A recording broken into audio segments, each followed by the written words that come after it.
Hey guys, on Weekly Weird News we often include one or two stories about Florida, but today it's all about the great state, America's dick, Florida.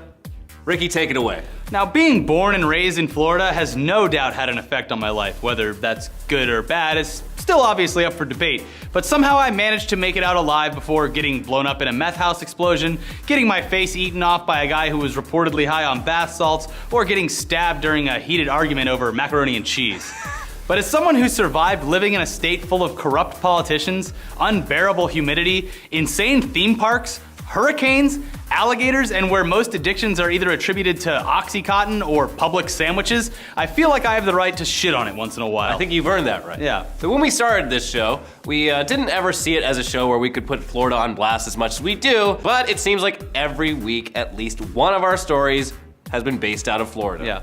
And thanks to a long history of weird, fucked up shit happening there and finding its way on the internet, we're now here to bring you the best of Weird Florida. You're welcome. This young Florida man shot his dick off while cleaning his gun.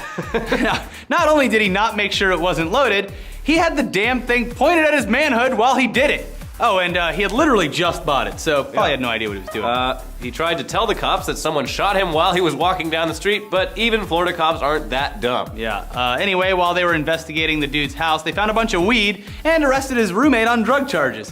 So no one walked away with their manhood that time. Yeah, one guy shot his dick off, the other one got arrested for the guy shooting his dick off and making an investigation on his house happen.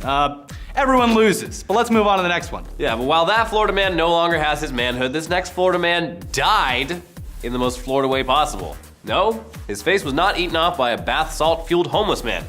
He ate too many cockroaches. And no, this wasn't just some crazy dude who liked eating bugs. This was a cockroach eating contest set up by a reptile store, with the grand prize of one ivory ball python going to whoever could eat the most cockroaches in 4 minutes. He won, but then he choked and died. Yeah, the dude also had previously in the same night eaten a bunch of worms in a separate contest, so, I mean, our condolences to the guy's family and friends, but this is the most Florida death ever. Or at least maybe the most Florida human death ever. Yeah. We're not accounting animals. Yeah. Like Tom the turkey here. Keeping a turkey as a family pet is a pretty Florida thing to do to begin with. But having that turkey kidnapped and murdered by some local youths for a cheap Thanksgiving meal is truly Florida. And that's what happened to Tom the turkey, whose owners said was like a normal family dog. Aww. But on the Monday before Thanksgiving, Tom's owners couldn't locate the bird, and when they looked at the security cam footage, they were horrified. Justifiably so. The footage showed these two Florida men breaking into Tom's pen and murdering him with a bow and arrow. When they were caught shortly after on their way to butcher Tom, they were put behind bars. Next time, just go to Boston Market. Yeah, they got those real there. cheap. Yeah, great mac and cheese too. It's okay. But not all Florida men are turkey-stealing criminals. Some are truly inspiring, even if they might still be a bit dumb. Take this 70-year-old man who lives on a boat on Lake Monroe. He looks at that 3-mile-wide lake every day, so why not swim across the damn thing? And who cares if it's infested with gators? Not this geriatric Floridian athlete. He and a couple buddies said fuck it and just went for it. And despite seeing some dark shadows moving around below the water, they stayed the course and made it all the way across, being perhaps the first non-native people to do so.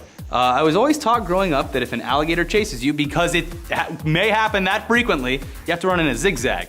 So if anyone's watching and gets chased by an alligator, run in a zigzag, because they are fast as fuck. Yeah. And you don't die by getting eaten, you die by getting drowned. This is just Florida facts that I mean, Florida animals are scary, but they can also be inspiring. Like this adorable little goat that skateboarded its way right into the Guinness Book of World Records for farthest distance skateboarded by a goat. I'm pretty sure they had to create this category for the goat. Apparently Happy randomly figured out how to get on the skateboard by herself. And what do you do when you discover your pet has athletic talents that can compete with Air Bud? You call up Guinness. So Happy the goat ended up skating a whole 118 feet and even had a whole new category created for her feat. What an accomplishment.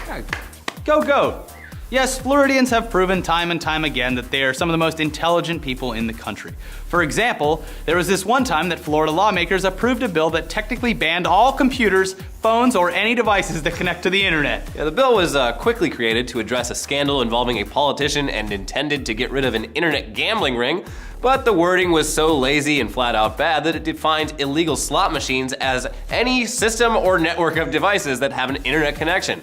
Also known as computers, phones, tablets, streaming sticks, and anything else that picks up the internet. And nobody noticed. Yeah, but here's something people sure noticed. No Best of Florida segment would be complete without mentioning Jasmine Tri-Devil, aka the three-breasted woman. Or as we call her, Jasmine Lie Devil. You're a liar! Because she doesn't actually have 3 boobs, you idiot. Hey, phony! Fuck you! This obvious fake somehow faked her way into mainstream media attention this past summer with her totally fake third breast, which seemingly everyone believed was real except for us. Go back and watch this video right here. We told you so. We told you. You doubted us, we told you. So anyway, TMZ came along and quickly outed her as a phony, but this Florida woman was not done making headlines because some dude later came out saying she had kept him in a cage as her sex slave for 2 whole weeks, whipping him, tattooing her name into his foot, and carving her name into his chest with a knife. She sounds real stable. And she didn't even deny it. According to Lie Devil, yes, he stayed in my cage, and I kept him as a slave. He stayed at my house for over 2 weeks. I let him stay because he was homeless. He had to do what I told him and he liked it. He cut himself. It wasn't me. So at least she's passing the guilt along a little bit. And he never pressed charges, so I guess he liked it. Sure. Floridians are into some weird shit, sexually, I guess, like this man, who set fire to his own apartment complex after management told him to stop jerking it in plain view of other tenants. Seems like a reasonable request. Yeah, his face does look weird. That's because previously he shot himself in the face with a shotgun. And no, we don't know if he was trying to do so or was just cleaning his gun. Yeah. Or cleaning his other gun. Could have been. Boom. Right in the face. But it's not just weird sexual shit down there in America's penis. There's also drugs. Lots of drugs. So much so that Florida Congressman Trey Riddell was pushing for legislation allowing states to drug test food stamp recipients to make sure government handouts weren't getting to the wrong people. Except he himself loves the cocoa. Yep. Baking soda! I got baking soda! Congressman Riddell was busted for cocaine possession. Whoops!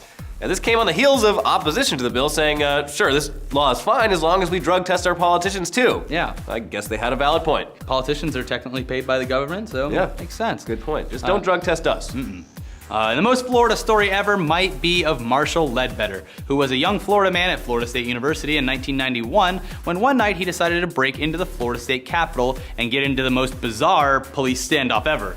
His list of demands included a pizza with extra jalapenos, a case of beer, a carton of cigarettes, an ounce of weed, $100 worth of Chinese food, and 666 Dunkin' Donuts for the police surrounding him. This must have been the inspiration for the movie Airheads. I think it was. The list of demands wasn't sent directly to the police. It was instead sent to Gulf 104, a local. This is Airheads, a local rock radio station. But unfortunately, Marshall didn't receive any of the things he demanded because as soon as a local TV reporter read his list of demands, not on TV, but just on the closed-circuit television system within the building, it was a trick, he walked out and let himself get arrested. Okay, this is definitely the inspiration for Airheads, right? This It has to has be to it. Yeah. So what do you guys think the most Florida story ever of all time is? We couldn't fit a million There were stories so onto many. this. I've been on FARC for over a decade, and they have their own Florida little bumper there so you can see all the Florida stories. It's been crazy for a long time. I grew up there. It's nuts. If you have a story that we haven't talked about, link it in the comments below. And have a happy new year, guys. See you in 2015. Bye.